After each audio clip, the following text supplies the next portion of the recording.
La société, ici, dans les quartiers, peut devenir très très vite insurrectionnelle si, après ce confinement, les choses ne changent pas.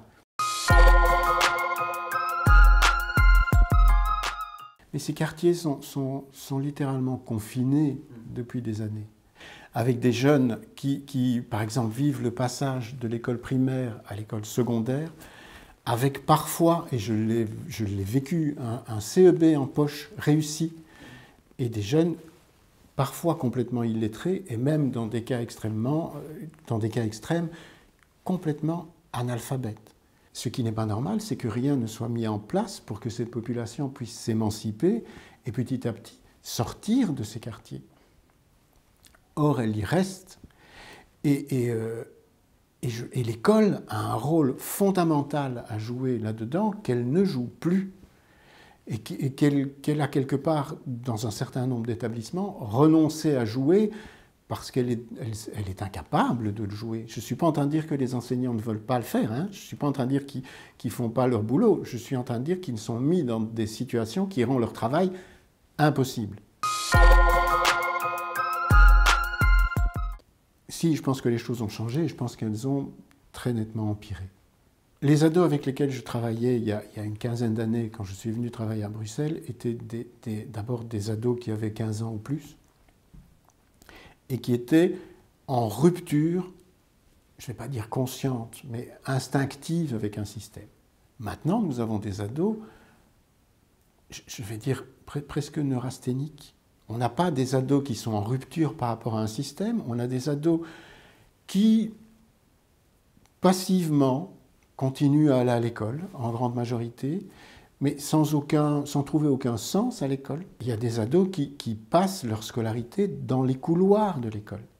Et on les laisse dans le couloir, parce que s'ils étaient au cours, ils dérangeraient le cours.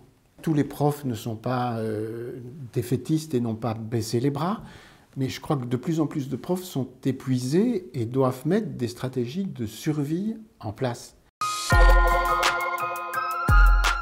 On pourrait considérer que je ne vois les choses qu'à travers un prisme négatif. Non, quand on va travailler dans les écoles, on travaille avec des classes entières. Et on se rend compte que les 20 gamines et gamins qu'on a en face de nous fonctionnent tous de la même manière, sont tous dans le même moule, vivent les mêmes difficultés familiales, vivent les mêmes difficultés scolaires. Et ils nous racontent tous les mêmes choses. Je pense que ce confinement peut tenir parce qu'il a du sens. Ça, c'est une chose. Je pense, par contre, que la société, ici, dans les quartiers, peut devenir très très vite insurrectionnelle si, après ce confinement, les choses ne changent pas. Et quand je dis les choses ne changent pas, je ne veux pas dire saupoudrer d'aide pour qu'à un moment donné, la pression retombe et que les gens se calment. Je pense que structurellement, ce confinement a mis des choses en évidence, même dans les yeux des familles qui ont les raisonnements les plus simples. Et que les choses ne pourront pas reprendre tout à fait comme elles étaient avant. Je pense qu'impérativement, il faudra changer le mode de fonctionnement de la société et il faudra trouver un système plus solidaire, un mode plus solidaire de fonctionnement. À moins d'accepter une société policière qui fonctionnerait complètement à deux vitesses. Mais je n'ai pas envie d'y croire. Ce n'est pas une société dans laquelle j'ai envie de vivre.